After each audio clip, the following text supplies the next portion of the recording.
और ब्रेक के बाद एक बार फिर से स्वागत है आप सभी का। तो बीते कल ही हम सभी नए साल 2025 में एंट्री कर चुके हैं और इसी के साथ हो चुकी है नई पीढ़ी की भी शुरुआत। जी हां, अभी तक आपने जेन ज़ी और अल्फा जनरेशन के बारे में सुना होगा, पर अब साल 2025 में हम सभी नई पीढ़ी को देखेंगे। जी हां, जो जनरेशन बीटा कहलाई जाएगी, यानी कि अब जनरेशन अल्फा सीनियर की श्रेणी में आ जाएगी और जेन जेड भी अब सुपर सीनियर बन जाएगी। दरअसल ऐतिहासिक, सांस्कृतिक और कई तरह की घटनाओं के आधार पर आमतौर पर हर 15 से 20 साल के समय में जनरेशन का नाम बदलता है और सोशल रिसर्चर मार्क मैक्विंडर सालों के हिसाब के और जनरेशन का नाम तय करते हैं। और उनका कहना है कि जनरेशन अल्फा ने स्मार्ट तकनीक के दौर को बढ़ते हुए देखा, आर्टिफिशियल इंटेलिजेंस को समझा है, लेकिन जनरेशन बीटा ऐसी पीढ़ी होगी जिनका जीवन पूरी तरह से तकनीक से लैस होगा। पढ़ाई से लेकर के हेल्थ केयर और एंटरटेनमेंट तक एआई और ऑटोमेशन का दबदबा रहेगा। ये जनरेशन अब तक की सबसे स्मार्ट और एडवांस जनरेशन होगी और जहां एक और नई जनरेशन बदलाव लाएगी, तो वहीं दूसरी ओर बीटा जनरेशन कई चुनौतियों का भी सामना करेगी। क्या होंगी ये बदलाव और क्या होंगी चुनौतियां, बताएंगे आपको, पर उससे पहले आपको बताते हैं कि आखिर जनरेशन बीटा कब से कब तक होगा और क्या इसकी खासियत है, क्या इसके पॉइंट्स के माध्यम से आपको समझाते हैं इस नई पीढ़ी के बारे में।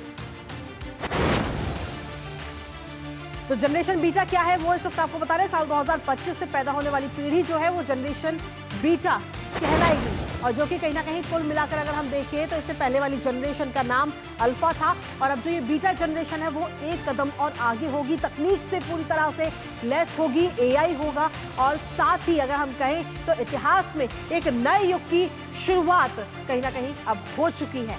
और इसी के साथ जनरेशन बीटा की जब हम बात कर रहे हैं तो सबसे ज्यादा स्मार्ट और एडवांस जनरेशन अभी तक की होगी ये बीटा जनरेशन। 2025 से लेकर के 2039 तक जो बच्चे पैदा होंगे वो बीटा जनरेशन में आएंगे। एआई, रोबोटिक्स और वर्चुअल रियलिटी जैसी टेक्नोलॉजी इस जनरेशन में मौजूद रहेंगी, ये जनरेशन के सामने होंगी। और साथ ही इस जनरेशन की अगर हम बात करें तो जो बीटा किड्स हैं वो 22वीं शताब्दी भी देख पाएंगे। आखिर अभी तक कौन कौन सी जनरेशन रही है उस पर भी एक बार नजर डाल लेते हैं। 1901 से लेकर 1924 तक ग्रेटेस्ट जनरेशन रही है जिसने महामंदी का समय देखा है, पहले विश्व युद्ध का दर्द झेला है, साथ ही द्वितीय विश्व युद्ध में इस जनरेशन के कई लोगों ने हिस्सा भी लिया है। तो ग्रेटेस्ट जनरेशन रही है वो आपको बता रहे हैं। इसके साथ ही अगर अगली जनरेशन पे हम आ जाते हैं तो 1925 से दूसरी जनरेशन शुरू होती है। 1925 से 1945 तक जिसका नाम दिया गया साइलेंट जनरेशन, दूसरे विश्व युद्ध का सामना किया, साथ ही काफी मेहनती और आत्मनिर्भर पीढ़ी साइलेंट जनरेशन को कहा गया। इसके साथ ही अगर हम इसके बाद बढ़ते हैं यानी कि 1946 की ओर बढ़ते हैं तो 1946 से 1964 तक दुनिया में तेजी के साथ जनसंख्या बढ़ी और इसके साथ ही आधुनिकता की नींव रखी गई और इस जनरेशन का नाम दिया गया बेबी बूमर, क्योंकि सबसे ज्यादा जनसंख्या इस जनरेशन में बढ़ी है। इसके साथ ही अगर हम इसके बाद की जनरेशन की जब हम बात करते हैं, बेबी बूमर जनरेशन की अगर बाद की हम बात करें तो बदलते दौर की साक्षी बनी है 1965 के बाद की जनरेशन। और साथ ही तकनीक के नए प्रयोग को भी जनरेशन एक्स ने देखा है कि किस तरीके से जो नई तकनीक है, नई टेक्नोलॉजीज हैं वो सभी ने अडॉप्ट करी हैं इस जनरेशन के लोगों की अगर हम बात करते हैं तो। इसके साथ ही 1980 की जनरेशन की अगर हम बात करें यानी कि जनरेशन एक्स के बाद जनरेशन वाई कह लें या फिर मिलेनियल्स भी जिन्हें कहा जाता है, तकनीक के साथ तालमेल इस जनरेशन के लोगों ने बिठाया है, खुद को अपडेट किया है, टेक्नोलॉजी और तकनीक के माध्यम से खुद को अपडेट किया है, लोगों के साथ जोड़ के रखा। इसके बाद में आती है 1995 से साल 2012 तक की जनरेशन जिसमें जेन ज़ी कहा गया। इंटरनेट के साथ सोशल मीडिया प्लेटफॉर्म इस जनरेशन के बच्चों को मिला। डिजिटल दौर में बड़े बदलाव होते हुए इस जनरेशन के बच्चों ने देखे हैं अपने सामने, जिसे हालांकि आपने और हमने भी महसूस किया है।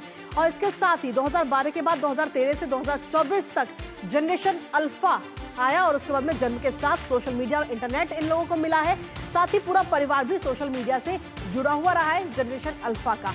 तो ये पूरा जनरेशन का अब तक का सफर और हर साल किस तरीके से, वही अब जनरेशन बीटा अब कहीं ना कहीं आ चुकी है और ऐसे में क्या कुछ चुनौतियां रहेंगी वो भी आपको बताएंगे। लेकिन इसी बीच मुकुल हमारे सहयोगी से जुड़ गए, सीधा उनका रुख करते हैं। मुकुल, अब अगर देखिए तो जनरेशन बीटा अब शुरू हो चुका है 2025 से 2039 तक और कई सारी चुनौतियों का सामना भी जनरेशन बीटा करती हुई नजर आएगी, लेकिन साथ ही कई सारे बदलाव भी होंगे। बिल्कुल कृतिका, अगर देखा जाए, क्योंकि जब हम बात बदलाव की कर रहे हैं और जो हम ये बता रहे हैं कि जो जनरेशन बीटा है इसका जो समय रहेगा 2025 से 2039 के बीच, ये ऐसा समय है जब एक बड़ा बदलाव हमें वैश्विक स्तर पर नजर आएगा। वो समय जब हम लगातार जो पूरा विश्व है वो आर्टिफिशियल इंटेलिजेंस की तरफ बढ़ रहा है, रोबोटिक की तरफ बढ़ रहा है, नैनो साइंस में लगातार नए जो हम कह सकते हैं आयाम हैं वो बढ़े जा रहे हैं। लेकिन ऐसे में कहीं ना कहीं जो चुनौतियाँ हैं वो भी उस स्तर पर हमें मिलने वाली हैं।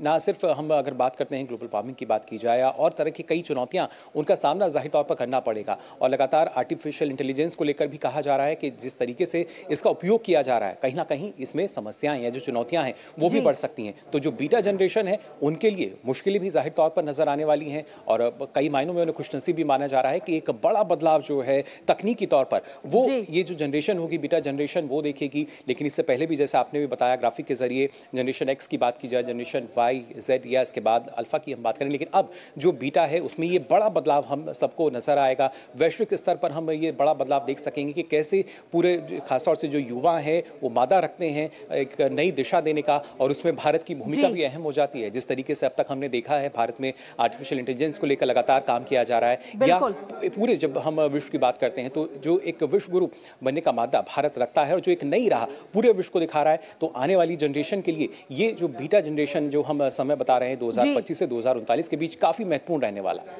चलिए, फिलहाल बहुत बहुत शुक्रिया मुकुल तमाम जानकारी और अपडेट साझा करने के लिए।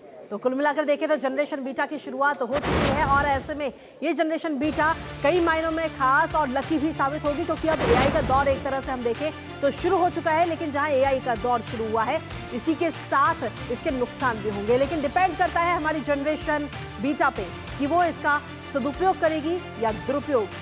ये तो खैर देखने वाली बात होगी, लेकिन इसी के साथ फिलहाल हर कोई ये जानने की कोशिश में लगा हुआ है कि बीटा जनरेशन को और क्या कुछ खास मिलने वाला है। इसी के साथ फिलहाल न्यूज़ पॉइंट में मुझे और हमारी टीम को दीजिए अनुमति। 2 बजे फिर होगी आपसे मुलाकात, तब तक के लिए नमस्कार।